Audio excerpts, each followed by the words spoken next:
Black and Ridge Runner Nation. Welcome back to another episode of Ridge Runners Live. Tonight, we are joined by someone who is taking over the East Coast trail and ultra running scene just 2 weekends ago. She won the Old Dominion 100. She was a co-star in No BS, a Promised Land 50K film, coming to us all the way from Virginia. Ladies and gentlemen, without further ado, Rachel Spaulding, how's it going?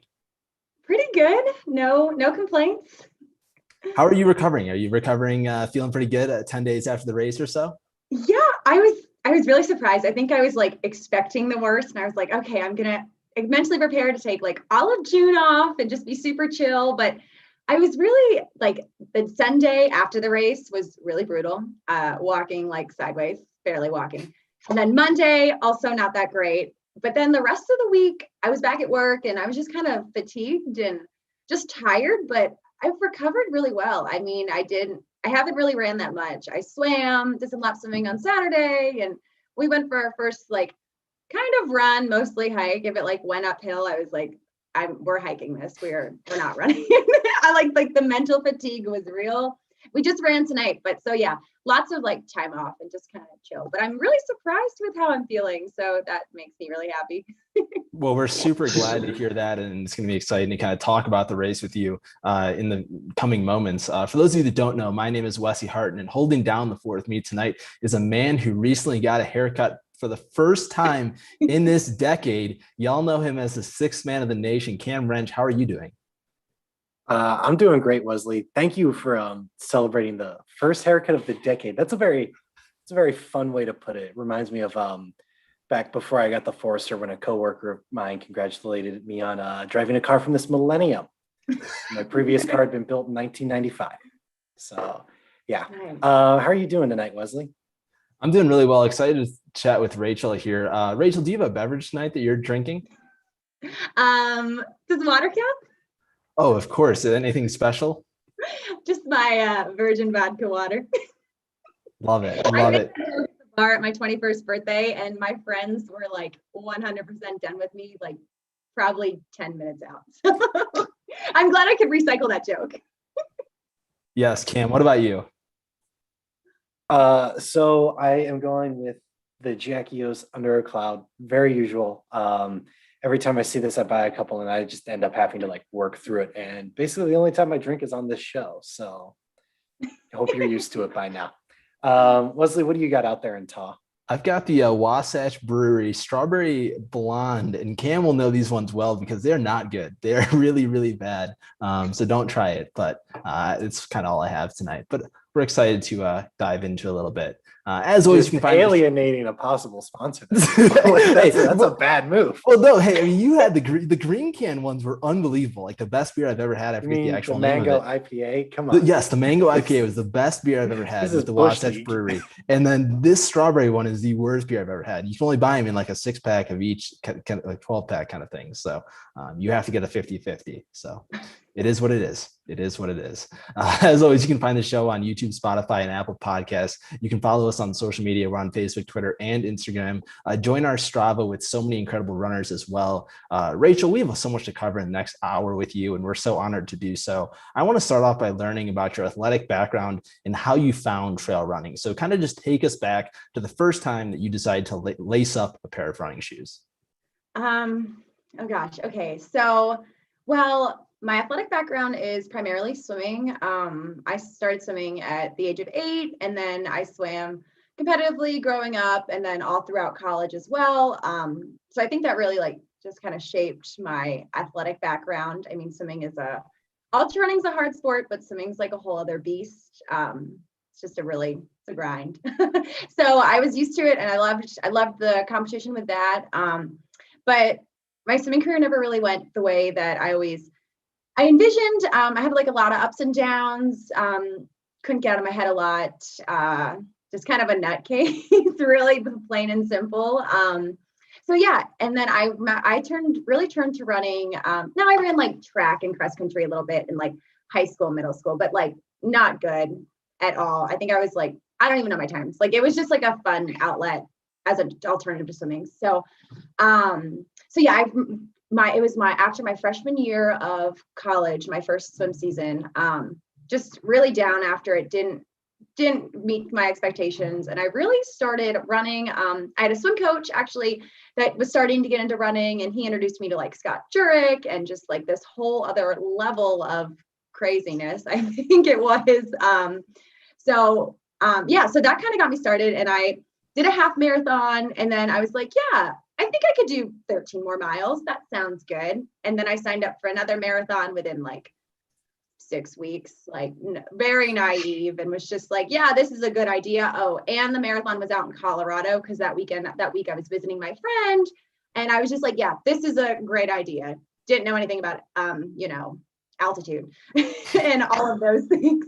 So really naive. So that was my first marathon was 2015. It was super special. I think I did like one long run. Like I think I ran 18 miles and was like, okay, I got this. And then didn't do bad. I mean, I was like 346, so it wasn't awful. So that was kind of that. And then I really put running aside a little bit, finished out my swimming career. But then I went on one trail run the summer before my senior year of college. A guy took me on a trail run, and I did the trail run, and I think we ran like 6 miles. And afterwards I was like, yeah, I could do a 50K. After just running at the state park, I just thought, yeah. And I was on this mission that summer to like do all of these hard things. So I did this 50K in July, and this was 2018, did this 50K, and then did like an open water marathon swim, and then did another marathon. It was just like the summer of kind of conquering my fears of just like doing hard things and getting ready for like my senior year of swimming. So yeah, that's kind of a long answer to your question. I guess it kind of has a lot of layers. I just, so that's kind of how I got started in running, but I really didn't get fully started in like the ultra running scene until about 2019. I did my first 50 miler Iron Mountain in Damascus. And that one's kind of funny because I was running on the roads a lot, and I stopped in a bike shop in Lynchburg one day, and Dr. Horton was there. And at that time I was a super fangirl because like I only read about him, but in my head, like I had this like idea of who he was, and he was like this mystical creature from like my books, and so like super runny, nerdy. But so he was asking me, found out I was a runner, and he was like, "Oh, well, you're not a real runner. You run on the roads. You don't run on the trails." And I was like, I want to be a real runner, so and I signed up for a 50 miler. So yeah, just been kind of. But then COVID, after the 50 miler, I did Hellgate. And this was all 2019, and then COVID happened, and then yeah, the rest just kind of, there was no races. So kind of what has been your mentality like getting onto the trails? Obviously you kind of talked about like how you got there, but did you always come into the trail running scene just with this competitive edge to you that you kind of brought in from your swimming career that you kind of just brought to the trail running scene, and you're just going to be like, okay, well, I'm just going to come into this new sport and dominate every single person in the sport? Well, it wasn't always like that. I feel, and I never approached my swimming like that, which I think like in hindsight, that was almost my problem, is that I would always put in this hard work, but I never approached a race where I was like, okay, I can be good at this, and I do train hard, and I'm worthy of being like in the front competing with like top women. I'd never approached swimming like that ever. And anybody that knows me knows that I was very just like anxious and in my head. So my first 50 miler, I just try to be like relaxed and not overthink it. I don't, be like humble. And I did win, and that was exciting. And I was like, wow, I want more. But yeah, so the swimming definitely helped with coming in and just being competitive and that stuff. But it's only probably in the last like 6 months, I mean, that I've like really worked on my confidence and just kind of overcoming that, and letting my hard work kind of speak for itself and that kind of thing. So because there's so many awesome women out there that are getting into this sport, so it's awesome competing against them, but you can never go to a starting line feeling overly confident. I mean, you can be confident in your training, and that's what I kind of do. I just think about my training and that I know that I worked really hard, so it doesn't matter if runner A, B, and C even beat me. I know that I'm going to have a good race because I've worked hard for it. So I try to just put that mindset forward, especially in Promised Land. I mean, competing in Promised Land, where I knew Sarah was a really awesome runner and had this great background. And I try not to get in my head too much. So I'm like, okay, she might beat me, and that's fine. But I knew that I was going to have a good day too. So that helps a lot. So when talking about like this work you've done to like have that confidence going into the starting line, but then also to like know that this is where your place is, what does that look like in practice? Is this, I asked Chris Roberts this on our last live show, right? Like, are you doing the Headspace app? Like what is like a takeaway or like a practice that you found really helpful in like your mental training for ultras that our listeners could maybe try for their next race? What really helps me is like tracking my training. Strava's great. I mean, I know it's a social media platform, but I really use it for myself just because I can sometimes, like when you start to taper and you're rusty and you're getting ready for a big race, you start to question, you're like, did I do enough? Like what? And I tend to do that too. I'm like, oh my gosh, like, I don't think I did enough. And usually I did. And, Logan's like, you're good. You don't need to go do more. So I think just recording what you are doing, and whether that is with an app or a notebook. When I was a swimmer, I kind of did it too. Like I recorded my practices, and sometimes I would grade myself and just how I was in my headspace, but also how my body physically felt. And I think that tracking is super important just to keep track. I mean, obviously just so you can structure your training, but also so you can validate what you are doing. And okay, I did this really awesome run, and that gave me a lot of confidence, and I can record that I was feeling confident that day, and that was just some, money in the bank kind of training. So yeah, the keeping track of it all is really helpful for me. You kind of touched on it briefly there, but obviously keeping track of your training is insanely important, especially going into an 100-mile race. Kind of talk about what training you did going into this race. Take us back to as early as the start of the year, and kind of your whole build up to this race, and kind of what your whole process was like. Yeah, so going back even a little further, in December 2020, I finished Hellgate 100K. I was pretty fired up about it. You have that post-race high where you're just like, I can do anything. Literally, I can conquer anything. This is how I've gotten myself into even deeper situations, I feel like. So I finished Hellgate. I was really fired up, wanted more. And I was like, yeah, I was doing a 5-mile run, like 2 weeks post Hellgate. And I was like, yeah, I think I could do like 30 plus more miles. I think that's realistic. And then I was also looking at Hellgate pictures, and there was this picture of my face, like mortified. And I was just like, oh my God, like in so much pain. Apparently I was told that I was smiling afterwards, but it just reminded me of the pain. But either way, I was like, yeah, I was still riding this wave. So I was like, I can do it. So at that time, all the 100-milers are kind of like filling up. With COVID, there was a lot of rollover. So it was a really weird time. I already had like Terrapin 50K and Promised Land planned. So that was March and April. And, I have my sights set on Hellgate in 2021. So it was really like weird trying to find one with all of these like stipulations that I had in my head. And like, I found Old Dominion. It was kind of full at the time. So I just put my name on the wait list. I was pretty deep, not like as deep as some of the bigger ones, but I was just like, yeah, whatever. And so I didn't technically know I was going to do Old Dominion until right about Promised Land. I got in like right then, but I just kind of had that mindset that all of the training that I'm doing, I train pretty high volume. So I was going to work out, and I just kind of had that set that I was going to do it. So took off most of January, got into training in February, started with Terrapin 50K. And that went really well. I wasn't tapered for it. I was pretty tired. Had to go to the bathroom a lot, so that sucked. But it was a good tune-up for Promised Land. So I just do a lot of I think those two big runs and those two big efforts, like having a couple 50Ks before 100. I think that gave me a lot of confidence. I look at hours a lot, so I try to be consistent and just have about 12. But usually for 50, I was 12. So I was kind of pushing it a little bit more for 100 with some just lower heart rate stuff, time on my feet. We added an extra morning run twice a week just to get some extra miles. But I really think the best thing I did for my training was about 4 weeks out for the 100. We went down to Woodstock and, or up, I guess that's up. We went to Woodstock and I had this brilliant idea that we were going to, and I say we, my fiance Logan, fiance, not boyfriend. And we drove to Woodstock. I had this great idea. We were going to break up the course. He was like, that's insane. He was like looking at my training plan. I like sit and write it out. He was like, you are insane.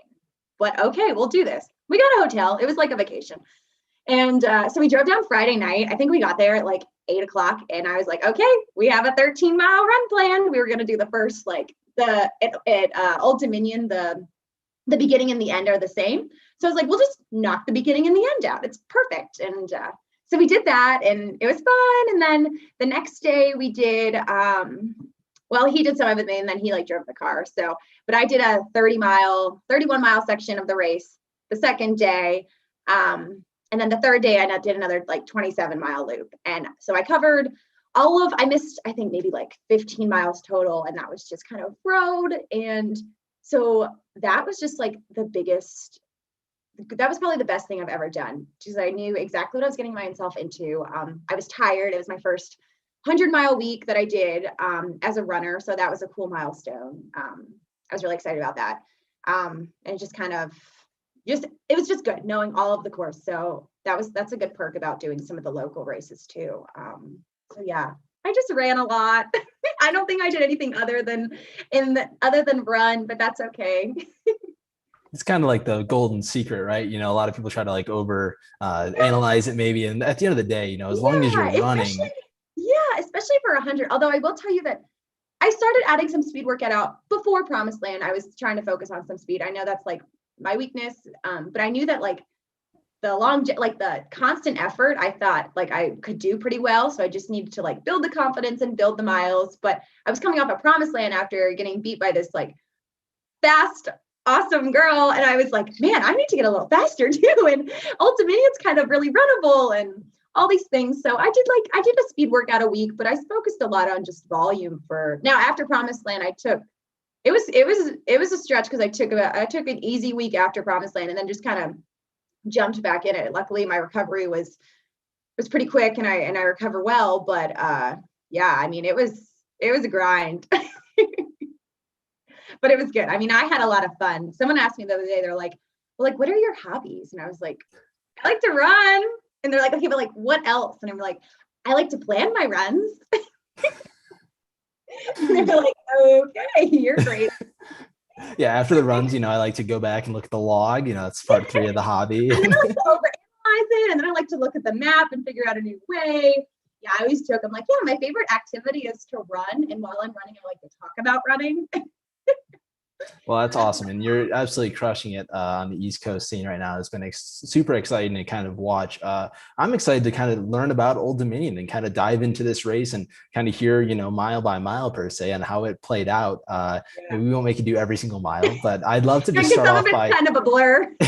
let's just start off with the atmosphere, getting to a race like this. Obviously, it's the second oldest 100-mile race in the US, just has so much history. What was the atmosphere like showing up, the day before or 2 days before and the people around? It was like nothing I've ever been a part of. Not that I've been a part of these like big elaborate races, but I mean, they tell you up front, like what you see is what you get with this race. I mean, it is old school to the max. They pride themselves on that. But it's really unique. So, the day before the race, you have the pre-race like meeting, and it's not a huge crowd. I think they only even in a normal year, they only let about 100 people in. So I think there was 90 that were starting this year. So it's never like a huge crowd. So we're like all sitting there and, you're just feeling things out. They're going over the course. I mean, they have like, nothing is elaborate.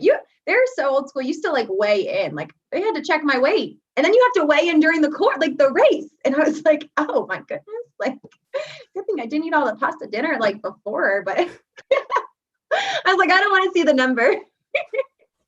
But so, I mean, it's very personable. It's very family oriented. I mean, the race director was, or the woman the organizer, she started the race. She was super interesting. She was, into horses, and she was talking about her history and, how she knew the founder of the Western States race, and that's how she started Old Dominion. And like, it was cool to hear the history and the story, but just very like low key. I mean, you're at the Shenandoah Fairgrounds in Woodstock, Virginia. I mean, it's not like so you see Western States and you see all this like, what's the word? Like the swag and the gear and like all the fancy shiny things. Like, think the opposite. Like, whatever that is to you, just think the opposite. Like, you can look on the internet and there's only so much to like find out about this race. So yeah, but it was very low key, which I think was good for me. It was good. It was low key. And then, yeah, but the race, they was like 30 minutes, they told you a few things, and they're like, yeah, the aid stations have Gatorade, like Gatorade. People still drink Gatorade. And the best part is I'm a big Tailwind drinker. I love Tailwind. I think it's really good for my stomach, but we forgot it. So I actually drank some Gatorade in the beginning with like diluted water. And I was like, oh yeah, remember that thing that you're not supposed to try new things on race day? I was like, well, I'm going to try this. So it actually worked fine, but yeah, Gatorade. So that's just kind of the vibe. They call themselves dinosaurs. And, but it's a race that I feel like I'd want to come back to. So that was cool. So with such a low key race environment like that, how different was it than when you would run, like, especially the first part of the course in practice, right? Like, let's talk about, the gun goes off. I'm assuming you're up near the front, right? Like, are you still feeling a lot of that same excitement? Did you have like a plan to go out like, oh, I'm only going to run this fast for the first mile because I don't want to go too fast? What was that initial like beginning of the race like? Yeah, I really wasn't nervous. I tried really hard. Like I said, I mentioned before, I was very nervous, very anxious as a swimmer. And I really try hard to force myself almost just to be as calm as I am capable of being, which sometimes is not very calm, but that's okay. But so I really just kept saying, I was like, for this race, I get to do my favorite thing all day long. Like, I was just like telling myself that, and I was like, that's pretty cool. And like, I'm choosing to do this. So what's the point of and there's no expectations for your first 100. I mean, really, I think there's minimal expectations for most hundreds, because it's like, I just didn't lose sight of just being able to finish my first 100 and tried to let go of some other goals. So yeah, I was excited. The only thing I got a little anxious and nervous about was the heat. I didn't look at the weather until a few days before. And then when I finally did, I was like, oh my God. The high was 90 degrees. So that sucked. So I started to get nervous about that a little bit, and then like, you just kind of have to draw it back to what you can control. And that was, okay, I can control my food. I can control what I'm drinking. Everyone has the heat, whatever.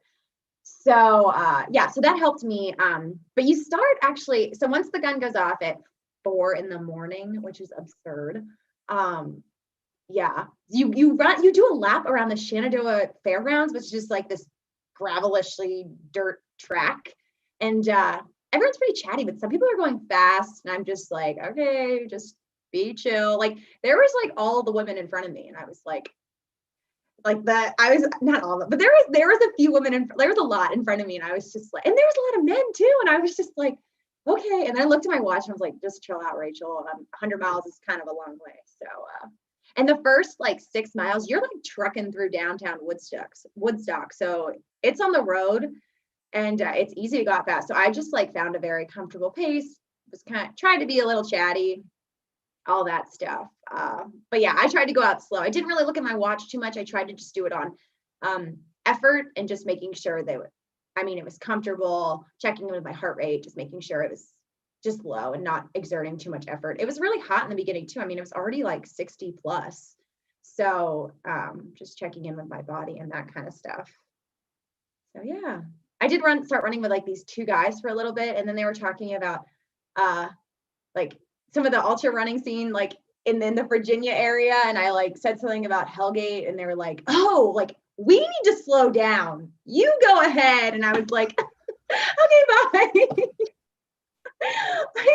It was just funny. But I was just like running pretty chill. There's a climb in the beginning. I remember we did it in train, like when we went for the weekend, I ran like all of it. And so I was really certain that I was like, I'm not going to run all of this. I'm going to throw in a lot of hiking. So yeah, I just hiked a lot of this first climb, and that's kind of my strength is like the power hiking. So it really worked out for me. I put myself in a good position, but even in the first 50K, I felt like I didn't exert hardly any energy, but first 50K is very runnable. I had so many friends and people that have ran the race before that have told me like, don't PR in the 50K. I did PR in the 50K, but to be fair, I never had like a runnable type of 50K. All the 50Ks I've done are like kind of crazy terrain. So I didn't like overanalyze that, but I just made sure I was like, that first 50K was just a very comfortable like effort.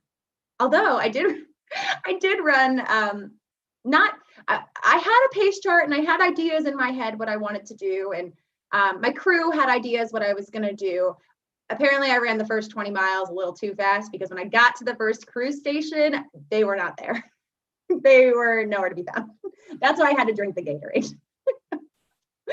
And actually my phone on me at that time, just because you never know. And my phone's super light. And I was chilling down this hill and I was like, I should call them. I told the people at the aid station, I'm like, if they come and they're looking for a girl, it's me. I'm fine. I'm running.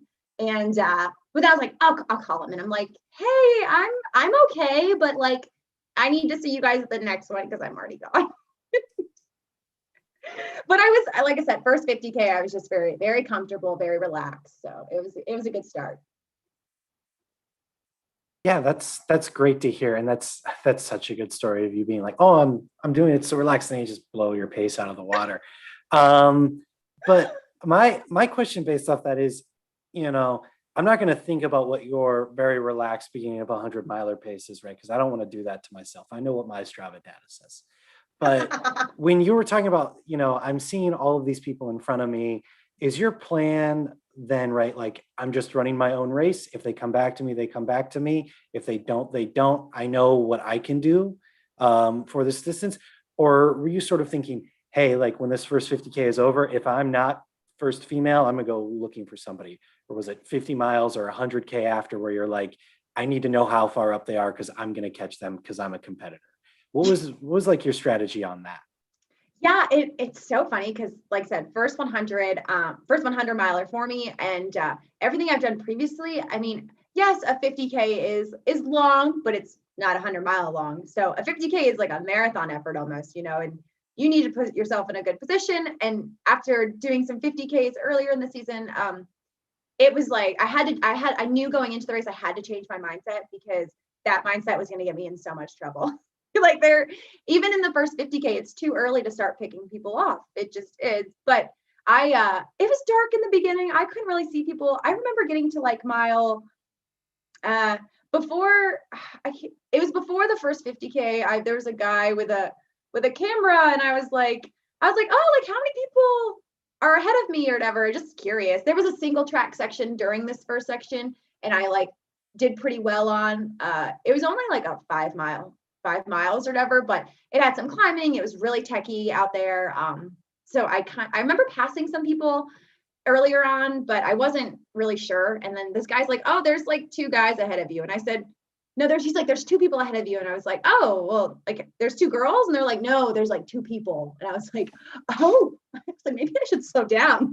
this might not be good. And so yeah, I was just like, wow, that's kind of cool. Like chick power and all this stuff. But I ran. I mean, there was Michael DeBova ahead of me, and I'm familiar with him, done some races with him, really strong runner. And then another guy, his first name's Olivier. And I remember seeing him like all through previous results, like just a stud of a runner.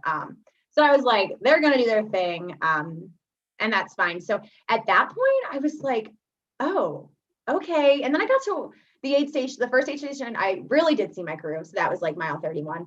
And they're like, yeah, you're like cruising. But I mean, my heart rate was low. Everything was controlled. So I didn't even think about trying to pick off the 2 guys in front of me. And good thing I didn't, because that would have been a disaster. They did awesome. And there was another guy that eventually did pass me as well. But I held that fourth place pretty strong for like 40, I think 50 miles. I was all the way in third, and then the last 50 I just held in fourth. So at that point it was just like me and my mind is really what it was. There was no picking off other people. Now I have lost some races towards the end of a race, so I did have the tendency to go into my crew and be like, how far away is the next person? And at that point I didn't even care about if it was a man or woman, like a man or a woman. I was just like, how next? And they're like, not anywhere close. And I was just like, they told me 45 minutes once, and that was like 30 miles in. And then in my head, the next person was always 45 minutes in. And they're like, just don't worry about it. I was like, you guys don't understand. You know, I started to get a little delirious by the end. You asked the same questions. So yeah, it was just like me and my goals. About 30 miles in is pretty much how it worked out. And so we've got our first question from the chat tonight. It's from Logan, who you're well acquainted with. And he would like to know, well, here's what he says directly. Ask her what her buddy Tony was telling her in the first 20 miles. There was a guy that told me, next time just don't read any of his chats, but there were some interesting people that I ran past, and they were giving me all this different advice. You know, they see this woman out in front and they're like, they all have some advice to offer. And there was a guy that told me that I needed to go out really fast the first like 60 miles and just bank the rest. And I was like, I'm not gonna do that. So yeah, there's always people that are gonna give you some interesting advice out there. But yeah, that was interesting. I did not go fast the first 60 miles.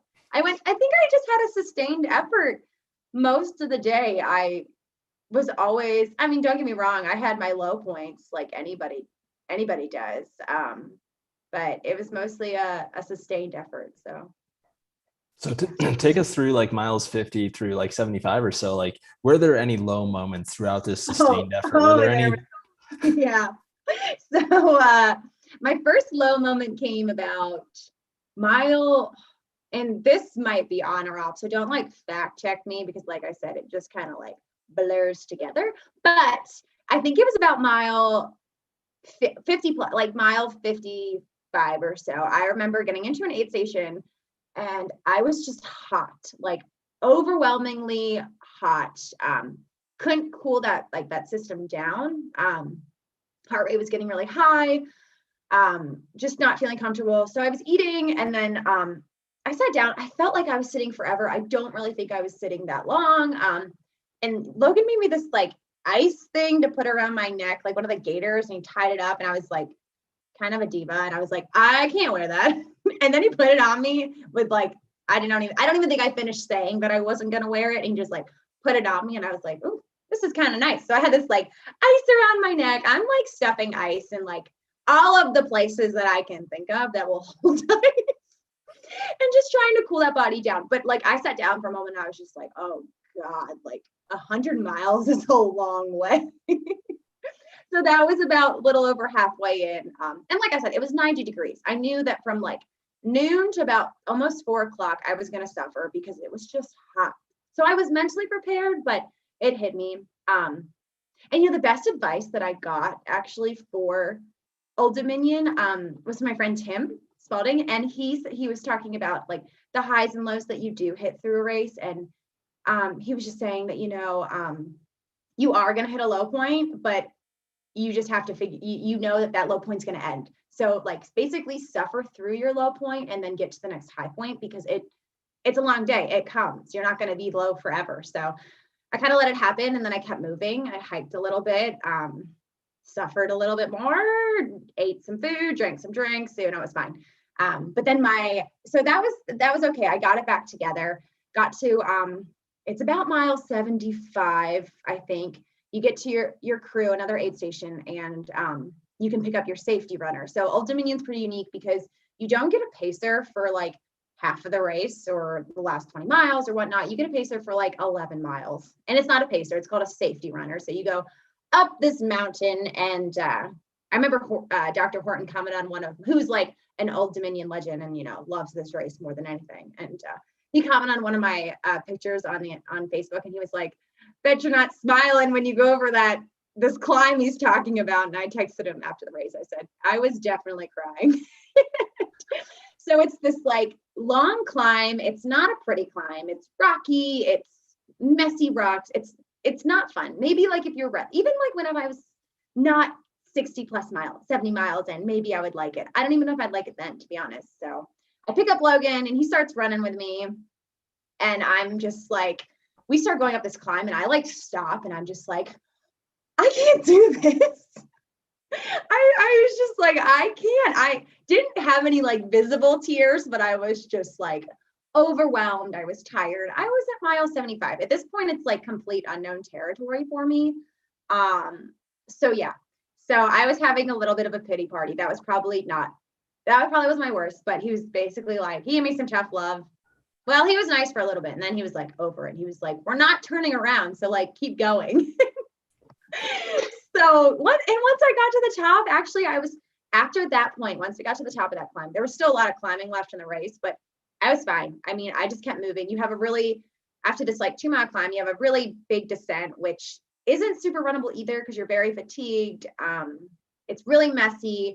I mean, people do this section a lot in the dark, which is why you have the safety runner. Luckily, we were still hitting it in daylight. So that was good. I was really excited about that.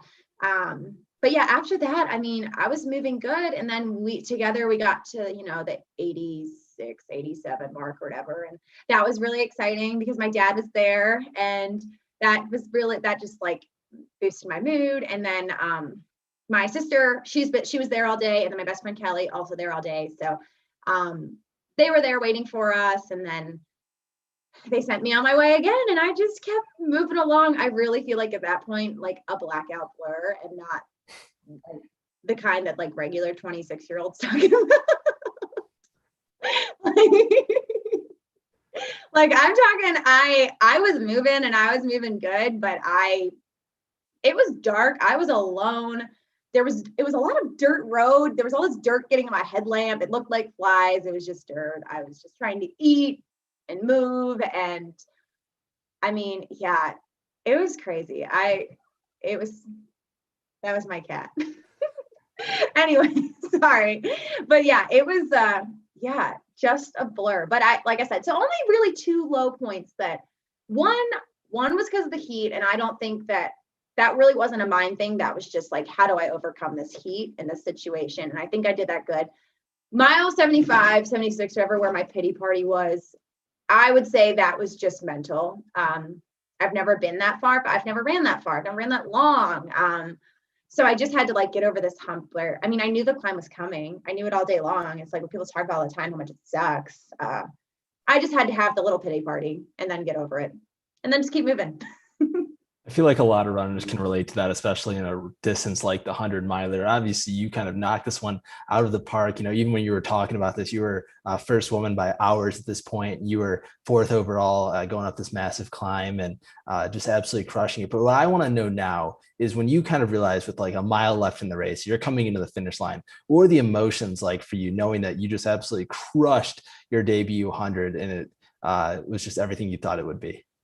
I was super emotional and like I was also a little delirious, but I feel like I hit some emotional points, honestly, like throughout the race. Like, you just have these, not only do you have these highs and lows, but you have these like high and low emotions too, where you just like hit these places of like, I can't believe I'm doing this. And for like, when I first did my first 100K, I hit this point where I was like, wow, I just ran 66 miles. That's kind of insane, but like, wow, I can't believe I did this. And I haven't had that feeling since then. And that was 2019. Now I've done these hard things and everything like that. And I've pushed myself, but not into like some really scary unknown territory. And I was feeling really emotional. I started thinking about like, I think about my swimming career a lot. I think about like just hard times in my 20s, that different things that I've had to go through. And you get kind of like, oh my God, like, wow. And I just was like, wow, I'm actually kind of stronger than I think. And I just did this and I'm going to break 20 hours. And also I didn't realize that I was going to break 20 hours until I'm not kidding, cross the finish line. Cause you get to the track again that you started and you have to do a lap around it. Logan's like, you just have a lap. And I'm like, how long is a lap? I only have 20 minutes. And he's like, I don't know. He's probably thinking, I don't know, but hopefully not that long.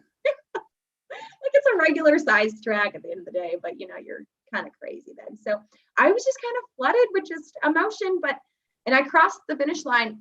Also going back to like the old school of this, like how old school this race is. Think Western States, there's like a bunch of people around this track. They're cheering you on. It's a big scene. This is Woodstock, Virginia at 11:43 at night. It's my dad, it's my best friend Kelly, and it's Logan, and it's this timing guy who's probably not as amused with me as I thought I was. So I finished, and it's just them cheering for me, and it's just this super special finish, and it's like, wow, you just couldn't ask for anything more. And there's a video of me, and I'm just like, wow, I did it. And then I'm like, can I sit in that chair? So sat in the chair, which I don't know how long I was there, because that's also a blur, but I'm just like sitting in this chair for a very long time. And yeah, I mean, it was cool because by the end I could see them a lot through the aid stations, and I knew that my A goal was to be, and I like to be really quiet about my goals. I'm not somebody that likes to publicize that. I don't know. I just like to quietly work. That's just like always been my thing. Some people ask me like what your goal is, and I'm like, well, like I want to be, in that 24-hour mark. That's special. I want to, finish my first 100 and not lose sight. And I try to say all these things and make it in my head that could be good enough. But at the end of the day, like that wasn't going to be good enough for me. Obviously it's a very long race, and don't want to be naive and anything like that. But I knew that if I was going to have a good day, it was going to be close to under 20 hours for me. I think we looked at the splits and just like figuring out what I was capable of. But at that point too, I also didn't know what I was capable of. And I still don't think I do.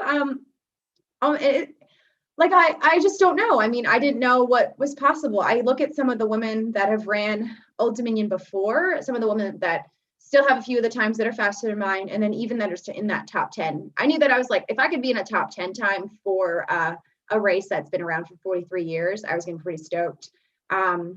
So I kind of thought about that.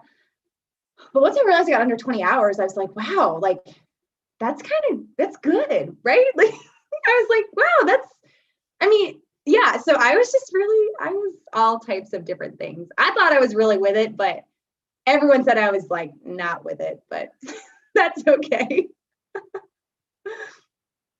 Yeah, I mean, to be fair, I don't think anyone's quite with it after running 100 miles. And in my head, I was really convinced, though. Yeah, and I know everybody out there in Ridge Runner Nation can relate with, finishing a race and being like, wow, I did it. Can I sit down in that chair? Oh, yeah. I was like, I don't think I'm getting up from this chair like the rest of the night. Like, I'm good here. And I think it's awesome that you asked. Like, I feel like a lot of people don't even you don't deserve that. You don't have to be that polite after you run 100 miles. Like, you should be like, that's now my chair. Like, oh yeah, I don't know what I was thinking. The timer guy was, like I said, he was just like, yeah, go. That's what they're there for. And I'm like, okay. But like the guys that were ahead of me, I mean, there was the third place guy finished an hour before me, and then the top two guys finished, I think, less than 2 hours for me. I can't really remember, but so no one was around. And then the next person behind me, I think, was still another hour or two. So like it was just like us. There was no celebrity moment or anything like that, but it was perfect. It really was. It was perfect. Yeah, that sounds really great. I know you said not to read any more of these, but I think Logan's got some great insight here in the chat. He mentions she wouldn't get out of the road and made a car come to a complete stop as she ran by them. So I'd love to hear about this story. And this potential person was just like, I was charged by a woman in the night. Yeah. Well, okay, so you're like running through, like I said, the race starts as you're trekking through Woodstock. The race ends as you're trekking through Woodstock. And like, I was finishing in a respectable hour, so it's not like it was like 2, 3 a.m. It was before midnight, so there was a little bit of traffic on the roads as you're finishing getting back to the fairgrounds, which let me tell you, finishing a 100-miler with like pavement on the road is not the most fun I've ever had, but that's all right. That's a whole other story. But so I think I don't know. I think there was this one section like towards the end, there was this car that was coming maybe, and I was running and I needed to cross the road and I just was not stopping. At that point in my head, I thought I was like very, very, very close to my goal and didn't have like a lot of time. Also, might have thought the car's headlights were like just like a reflector or something. They were not, it was a car. But the car was super polite. I think they knew what was going on. Or they were concerned about this girl like running through the night that looks like a train wreck. So I'm not sure, but I didn't get hit, so that was fine. I think Logan's making it sound worse than it was. Well, we're glad the car was polite. Hopefully it was like a Kia or like a Subaru or something, something of those sorts. Those cars are a little more polite than some Hondas and those other ones out there. Yeah, so. super nice car. Yeah. One thing I do want to talk about real quick here is obviously the people that have watched No BS, A Promised Land 50K film. You talked about Logan in the film and you mentioned to him as your boyfriend. And obviously since then, there's been some pretty exciting news. Talk about the change there and everything that kind of came with that on race weekend. Well, I'm engaged. So everybody wants to see my ring on the internet. All of my residents at work where I work, they're about done with me probably throwing my ring in their face. So I'm glad I have a new audience to talk about it with. But my ring is super special because it was his mom's engagement ring and I just love looking at it. But anyway, so yeah, he proposed to me and that was really exciting. We're super excited, although he's probably going to be in trouble after this thing if he keeps piping on that chat over there. But it was really special to me because we met running. Actually, it's really unique. We literally like met during a race. And I don't even talk to people when I'm racing. Like I'm very social and very friendly, but when I'm racing, I'm just like, I'm not super chatty. So it's really weird how we met because he's really chatty, like annoyingly chatty. Love him, but super chatty. Like we need to talk to every stranger chatty. So anyway, we met running and like ever since then we've just been like inseparable and like just share this bond. Honestly, he might love my running more than me, which you can't ask for more than that.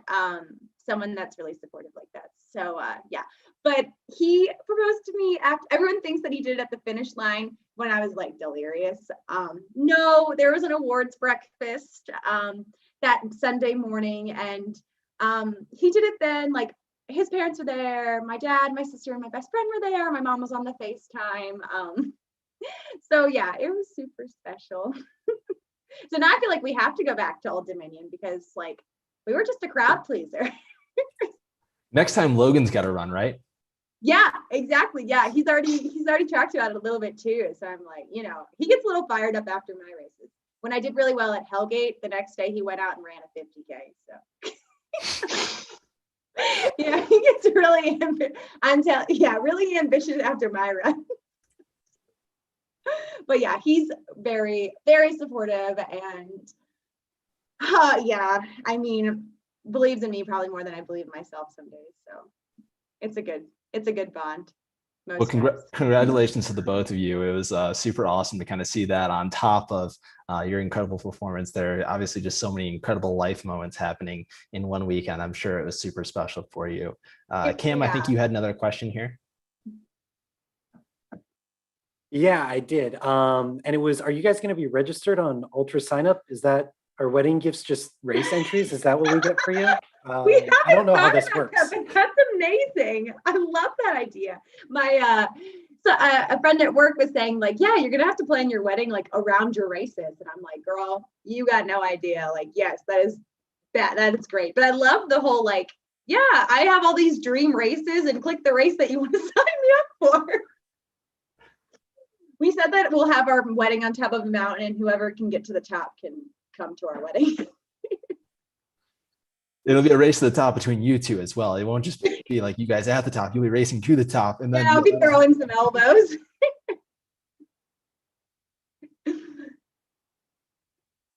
Oh man, well that's great. We really love that story. Thanks for sharing it with us. And so before we get into our quick questions, one last thing we want to ask you, just you've had all this success, right? What's next? Is there anything else on the list right now? What are those dream races that me and Wesley are probably going to have to go in together to buy an entry to an ultra sign up?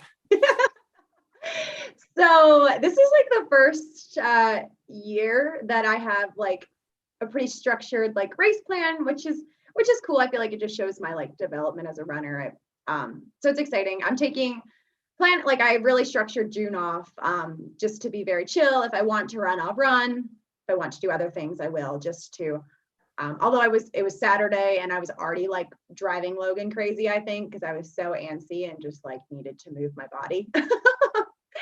So, but yeah, so I'm gonna take June really chill. I don't want to burn out mentally or physically. I want longevity in this sport. So yeah, and then I'll probably get back to training a little bit, depending how I'm feeling around July. I'm doing, the plan is to do Iron Mountain 50 miler, because I looked at my pace when I did Iron Mountain in 2019, and I think my average pace was like 11. It was whatever my pace was, my 100-mile pace was literally like 10 seconds slower. So I was like, oh gosh, that's probably not good. So it'll be a good time to like go back to a race that I started all this with. So I'm going to do that, and that's September. And then we're going out to Lake Tahoe in October. That'll be my first West Coast race. It's a sky race. It's called Broken Arrow 52K. So I'm pretty excited about that because I feel like it'll be a fun one to train for and race. It just kind of speaks to my strengths of just going uphill. And so that'll be good. And then Hellgate in December. So kind of a plan. That's a super awesome race schedule you got there. I think it's kind of funny, you know, Californians and the West Coast races, they really want to specify the distances, you know, 52K. Yeah. They really want to iron out when David Horton's literally like promised land 50K plus add 3 miles and it's still a 50K. It's just mind-boggling. Yeah, exactly. Yeah, and the 50K and some bonus miles on the East Coast. West Coast, we're a little bit more serious and we like the South. So my watch better be exactly that. Yeah, there must be no free miles at any of those races, you know. Whatever happened to the old 50 miler that, you know, you get those 4 extra ones like Michael Owens got down there at Shawnee, or, you know, a classic 100 and 200 miler, right? Yeah, for sure. Yeah, I think my watch for Old Dominion was like 103 miles, and I was like, this is crap. I'm stopping. Oh man, well, hey, at least Strava has that correction feature. You can round down, you know. Don't want to get too many kudos on that effort. That's true. I like when it shoots my elevation gain up. All right, well, we're gonna go ahead and get into our quick questions that we love to end the show with. You know what they are at this point, probably, if you've listened to a bunch of these, but Rachel, we'd love to hear your answers on these. So first things first, what's one thing you can't leave an aid station without? I'm assuming this isn't Gatorade. I feel like it depends. Old Dominion specifically was not leaving without ice. Every aid station I got to, I was just like, ice. I'm like putting my hands out and they're like, I'm just like ice. Other than that, I'm really not like an aid station junkie, you know. I don't really treat it as like a buffet. I try to get in and out, but so yeah. Old Dominion ice. I was really big on needed that. Do you have any pre-race rituals? I guess kind of. I'm a sucker for a good routine. So I guess like not really pre-race. I try not to do so much, but like morning is always the same for me. I wake up, I go shower, which is just kind of weird, but I shower before every race, and then I do my stretches, and then I eat breakfast, and then that's about it. Oh, the night before, I like to make my music playlist, depending on the mood I'm feeling. So I do that, and if I do those 3 things, I'm usually like, okay, I'm good. But yeah, if I need to do like my stretches before, I'm kind of nutty if I don't, I guess. But I don't know. I feel like that's normal, so that's nothing too crazy, right? Yeah, it's nothing like Wesley's eat a pint of ice cream the night before, which just Hey, we're doing it this Friday. You'll see me. I'll take a video. We'll go live. Myself should be at some ice cream on the YouTube channel, youtube.com/ridgerunners.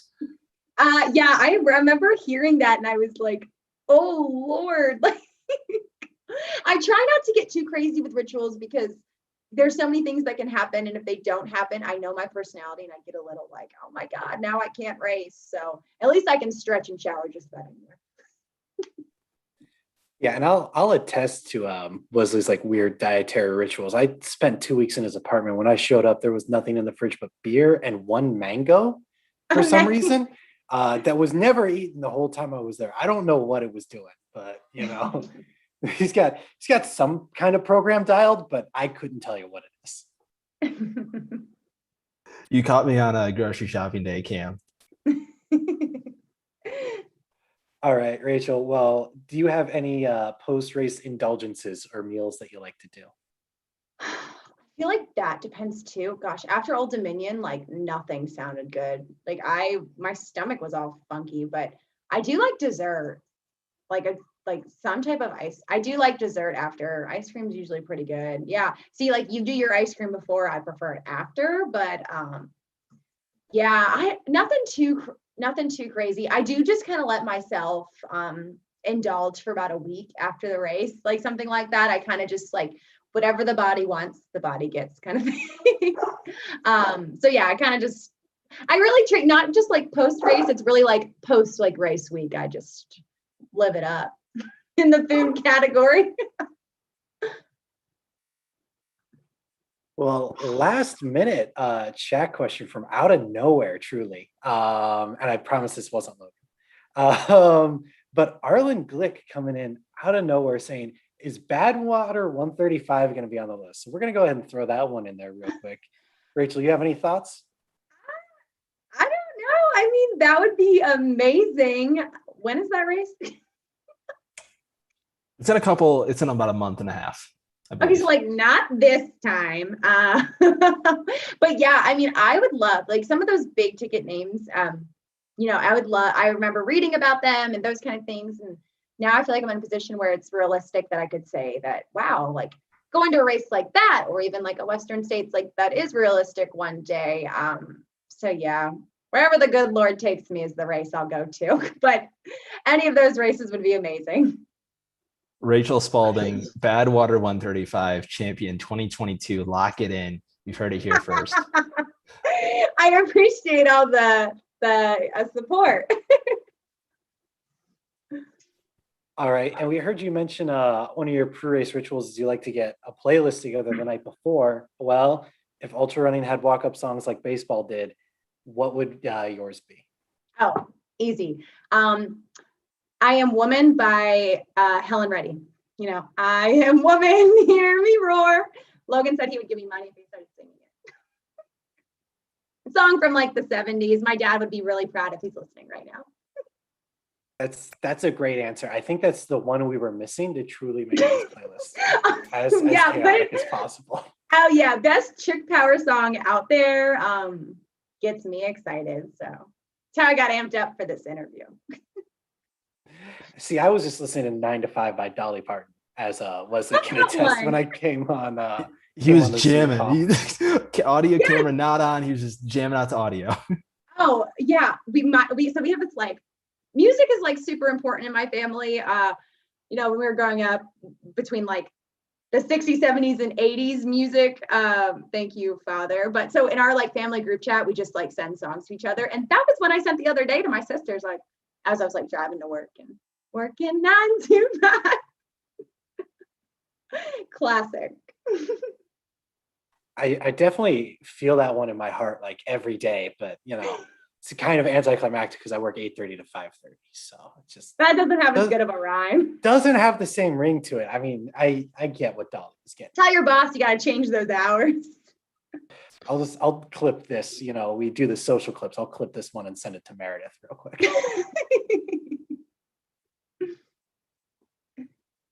All right. And so one of our favorite questions here, if you could run with one person in the history of the world, even if they weren't a runner, they're going to run with you. They're going to keep a good pace, nice conversational long run with you.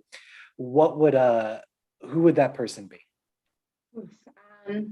Well, other than my wonderful fiance, who I just love running with, other than him, it is a runner I would love to run with, Gwen Jorgensen. She was a triathlete, turned runner. She's amazing. I just love following her journey. She's a really good practice what you preach kind of person, and her like training philosophy matches like her just life philosophy. And so yeah, I would just love to talk to her because I like to talk about running. So why wouldn't I want to run with a runner?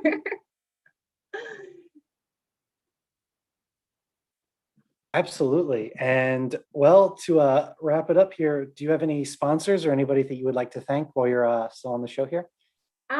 Well, I would just going back to like and tying it all together, Old Dominion, everyone that has supported me through that, whether that's, wishing me good luck or just being there. I mean, I had even like everyone at the race, like acknowledged how awesome my crew was. So that was Logan, it was my sister, Sarah, it was my dad, it was my best friend, Kelly. And then also, Logan's sister-in-law and niece and nephew and his dad, they were all there. And like, it was just, and there's nothing better than having a friendly face at an aid station. So like big thanks to all them, all the people that cheered me on, all those things. And then also a shout out to Trails Collective and Ian Golden. They've been supporting me through my running and then just with gear and that stuff. And then also I'm part of the Rabbit Elite Trail group. So them too. So yeah, that's new news. Yeah, that was exciting. Breaking news as of yesterday, right? Yes, as of yesterday. So that was really exciting to be just a part of a team of like-minded people. So I'm really excited about that. All right. Well, that's going to be our show tonight. Everybody, thank you so much for joining in. We were so stoked to have you come listen to us talk to Rachel Spaulding. If I do say so myself, probably one of the most promising ultra runners on the East Coast, not man or woman, just in general. We're so stoked that we've gotten to meet her and know her a little bit, and excited to see everything that comes up in her career. I don't know anything else. If you haven't seen the No BS film, definitely check it out. It's like 12 minutes of your day. Seriously, you waste more time than that on Facebook, I guarantee it. Give that movie a watch. It's so great. Wesley did such a great job of it. I really could never have imagined it would have turned out that well when my car literally broke down on course that day. I was ready to pack it up and just go. Well, I couldn't, but I was ready. So anyways, that's our show tonight. Thank you everybody for joining us, and we'll see you next time on Ridge Runners Live.